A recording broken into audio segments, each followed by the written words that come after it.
June 27 வியாழக்கிழமை. ரட்சிப்புக்கு காரணர் தாம் பூரணரான பின்பு தமக்கு கீழ்ப்படுகிற யாவரும் நித்திய ரட்சிப்பை அடைவதற்கு காரணராகி.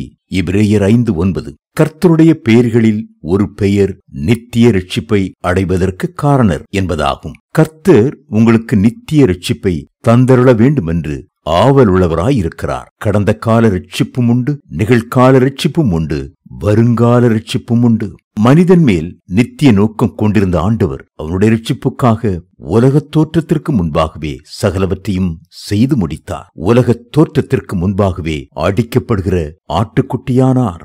எந்த ஒரு மனிதன் சிலுவை அண்டை வந்து நின்று, எனக்காக அல்லவா நீர் சிலுவையில் அடிக்கப்பட்டு ரட்சிப்பை சம்பாதித்தீர், உம்மை நான் ஏற்றுக்கொள்கிறேன் என்று சொல்கிறானோ, அவனுடைய பாவங்கள் மன்னிக்கப்பட்டு ரட்சிப்பின் சந்தோஷத்தை அவன் பெறுகிறான். ரட்சிப்பை பெற்றுவிட்டதோடு அவன் நின்றுவிடக் கூடாது. ஒவ்வொரு நாளும் அந்த ரட்சிப்பு நிறைவேற பிரயாசப்பட வேண்டும். ஒருவேளை அவன் கடும் முற்கோபியாயிருக்கக்கூடும். அந்த கோபம் நீங்க உபவாசம் இருந்து ஜெபித்து, தேவனே, இந்த கோபம் மறுபடியும் என்னை தாக்கிவிடாதபடி காத்துக்கொள்ளும் என்று மன்றாட வேண்டும். அப்பொழுது கோபத்திலிருந்து கர்த்தர் அவனுக்கு பூரண ரட்சிப்பை தந்தருள்வார். அப்படியே சிலருக்கு வீண் வார்த்தை மற்றும் பொய் பேசுவது ஆகியவை காரணமாக வெற்றி இல்லாமல் இருக்கலாம். ஆனால் ஒவ்வொரு பாவத்திலிருந்தும் பூரண விடுதலை பெற ஜெபத்தோடு முயற்சிக்கும் போது பரிசுத்தமாகுதலை தேவ பயத்தோடு பூரணமாக்க முடியும். இது நிகழ்கால ரட்சிப்பு.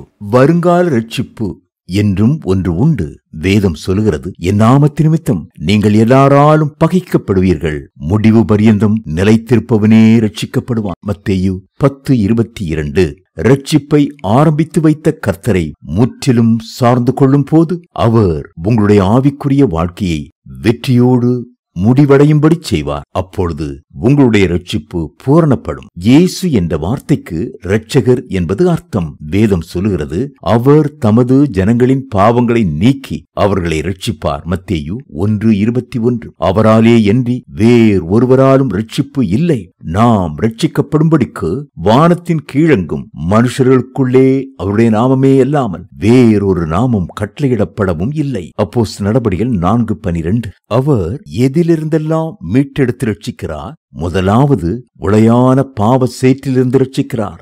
இரண்டாவது சாத்தானுடைய அகோர பிடியிலிருந்து மீட்டு ரட்சிக்கிறார். மூன்றாவது கொடிய சாபங்களிலிருந்து ரட்சிக்கிறார். நான்காவது பாவ பழக்க வழக்கங்களிலிருந்து ரட்சிக்கிறார். மட்டுமல்ல, இன்னும் வியாதியினின்றும் எல்லா மந்திர தந்திரங்களிலிருந்தும் சூனியங்களிலிருந்தும் ஏவல்களிலிருந்தும் அவர் நம்மை மீட்டு ரட்சிக்கிறார். தெய்வ பிள்ளைகளே, கிறிஸ்து தருகிற ரட்சிப்பானது நித்தியமான ரட்சிப்பு, முழுமையான ரட்சிப்பு. நீங்கள் இந்த ரட்சிப்பை பெற்றுக் கொண்டிருக்கிறீர்களா? இதோ ரட்சிக்க கூடாதபடிக்கு கர்த்தருடைய கை குறுகி போகவும் இல்லை, கேட்க கூடாதபடிக்கு அவருடைய செவி மந்தமாகவும் இல்லை. ஏசாயா 59:1.